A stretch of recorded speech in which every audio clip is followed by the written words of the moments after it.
आज मराठी माणूस, मराठी भाषा संकटात सापडली. आमच्याच महाराष्ट्रात येऊन, आमच्याच मुंबईत येऊन आम्हाला सांगतायत हमको मराठी बोलना नहीं आता. नहीं आता तो क्या हुआ? नाही येत मग कानफाडीतच बसणार.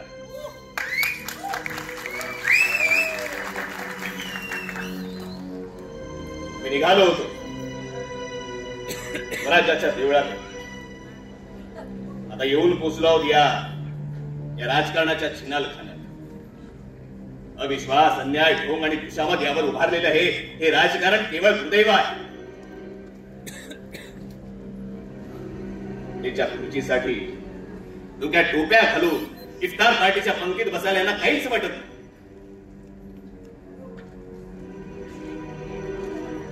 एक वेळ कबरीवर चादर चढवती, शिवरायांच्या पुतळ्याला कधी हार घालणार नाही. झेंडा काय कुठलाही चालेल, भगवा काय, हिरवा काय, कसलंही विजन नाही. दिवसाची रात्र करून नवनिर्माणाचा झेंडा घेऊन निघालो होतो मी. शेवटी माझ्याही नशिबी नैराश्यचा.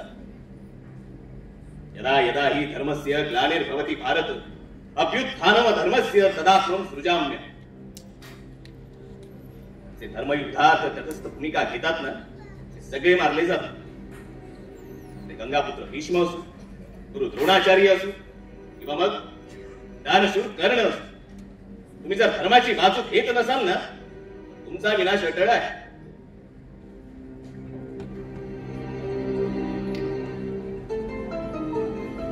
महाराज,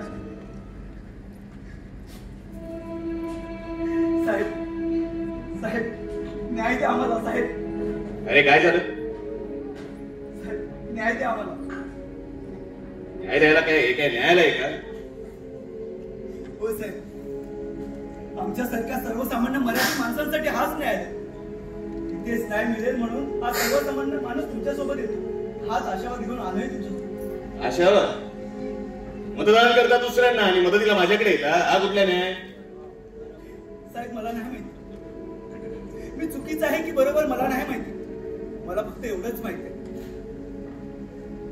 जर नियतीने अडचणीत आणलं ना तर तो परमेश्वर वरती बसलाय, तो सावरेल आहे. पण या करप्ट सिस्टमने अडचणीत आणला ना तर शिवतीर्थावरती बसलाय. मराठी अस्मितेचा मान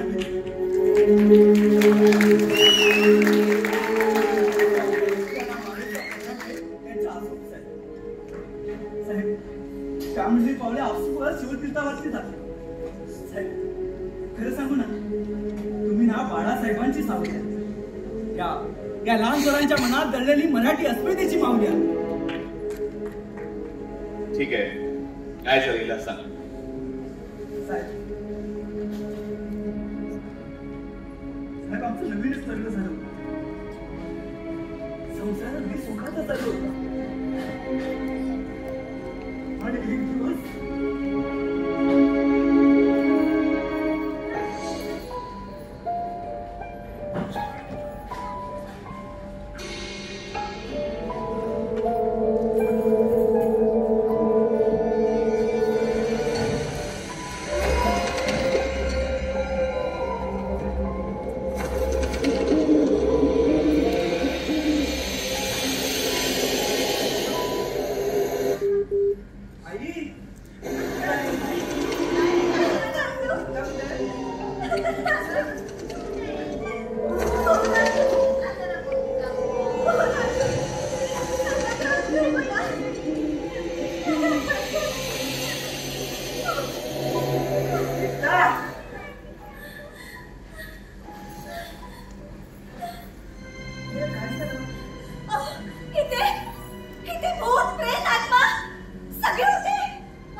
आपण घरात आहोत.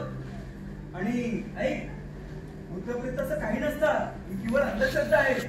मी खोटं नाही म्हणत आहे हो. हिच्यात सभा भरली होती त्यांची. माझा विश्वास ठेवा, मी खोटं नाही म्हणत आहे. ऐक माझं काम कर.